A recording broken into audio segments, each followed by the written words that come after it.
Ni Pangilinan and Miss Bel Mariano abay binigyang diin ang kanilang ibinunyag ang kanilang non-negotiable pagdating sa relasyon. So muli pong naging usap-usapan online sina Donnie Pangilinan at Bel matapos silang ibahagi ang kanilang non-negotiable pagdating sa relasyon. So yun yung ating pag-uusapan maya-maya lang. But before that, if you haven't subscribed yet to my YouTube channel, please don't forget to like, share, and subscribe at i-hit mo na rin ang notification bell for more showbiz updates. Bago tayo of course magpatuloy sa ating updates for today's video, nais ko pong pasalamatan kayo for always watching and trusting this channel. Thank you so much sa inyong laging panonood at palagi ang pagsubaybay sa mga updates po natin. Maraming salamat po. At ngayong araw, ito na, let's talk about this one dahil isa na naman pong nagte-trending na news ang patungkol kay Donnie Pangilinan and Bel Mariano kung saan ibinunyag nila ang patungkol sa non-negotiable na usapin patungkol sa kanilang relasyon, no? Sa isang panayam kaugnay ng kanilang pinakabagong proyekto at personal na pananaw sa pag-ibig, ay naging bukas ang dalawa sa pagbabahagi ng mga katangiang mahalaga para sa kanila.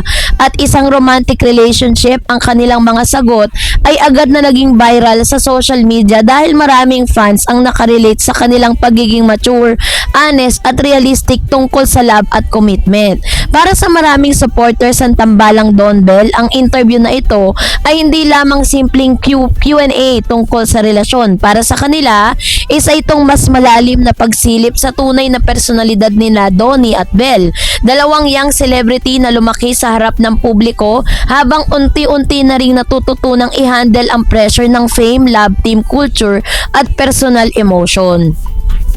So, siguro po nagtataka kayo, ano ba yung ibig sabihin nila when they said na non-negotiable pagdating sa relasyon? Sa modernong panahon kasi, mas bukas na ngayon ang mga tao sa pag-uusap tungkol sa boundaries, emotional health at standard ng relasyon. Kaya naman nang tanungin si Donnie at si Bel tungkol sa kanilang non-negotiable, marami ang naging interesado sa kanilang sagot. Una, ayon kay Bel Mariano, dalawa sa pinakamahalagang bagay para sa kanya sa isang relasyon ay ang respeto at tiwala. Para sa kanya, para sa aktres, kapag nasira ang dalawang ito, mahihirapan ng magpatuloy ang relasyon. Simple man ang kanyang sagot, marami ang nagsabing napaka-mature nito. Sa social media, maraming netizen ang pumuri kay Bel dahil sa kanyang malinaw na pananaw tungkol sa healthy relationship.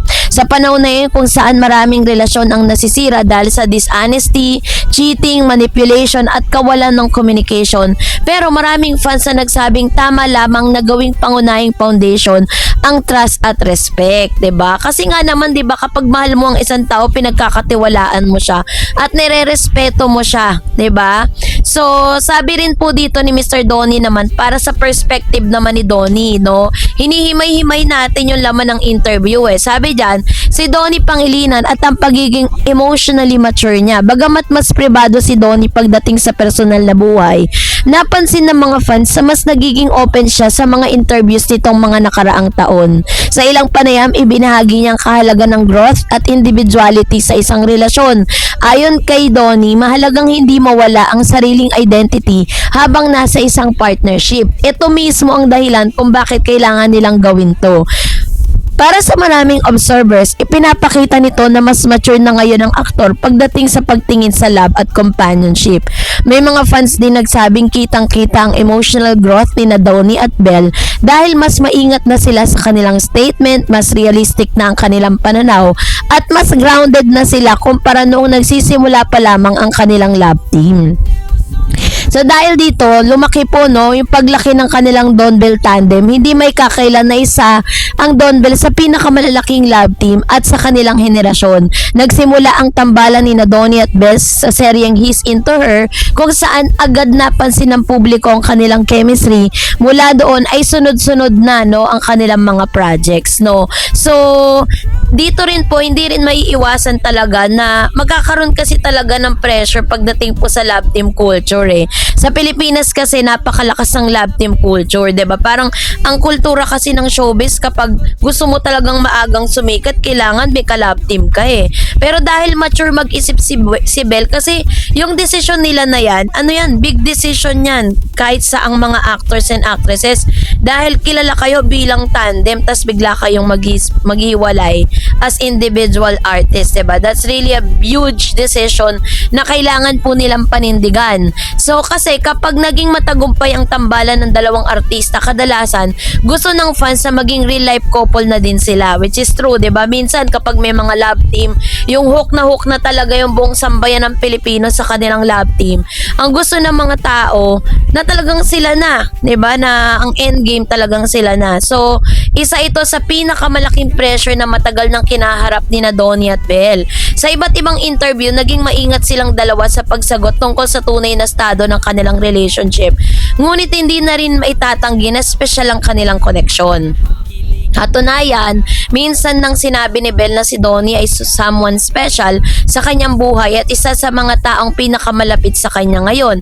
Pero mas lalong naging viral ito nang tawagin pa niyang soulmate si Donnie sa isang interview na bagay na ikinatuwa ng kanilang fandom.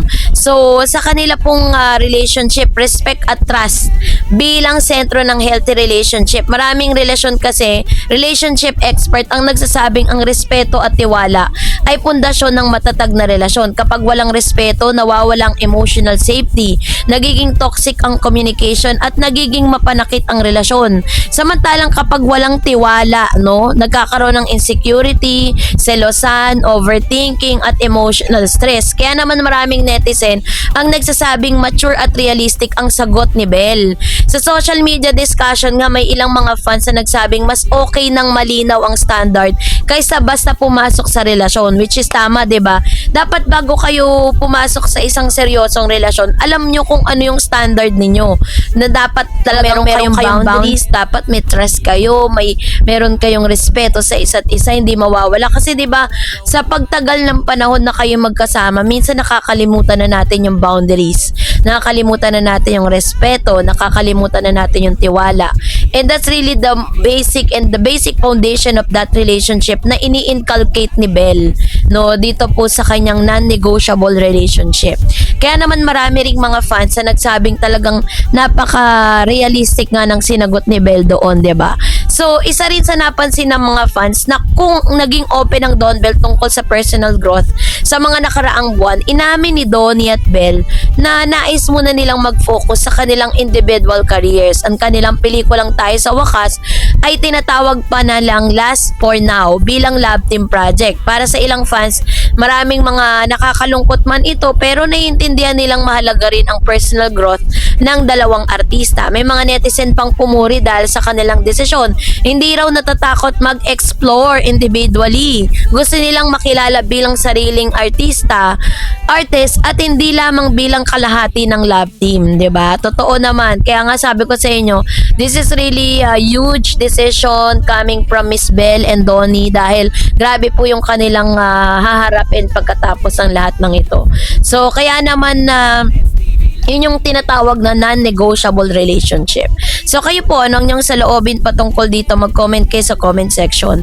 And that's it for today. For more videos and updates, please don't forget to like and subscribe, and please don't forget to follow my Facebook page, Dar Eds TV and Dar Eds channel. God bless everyone.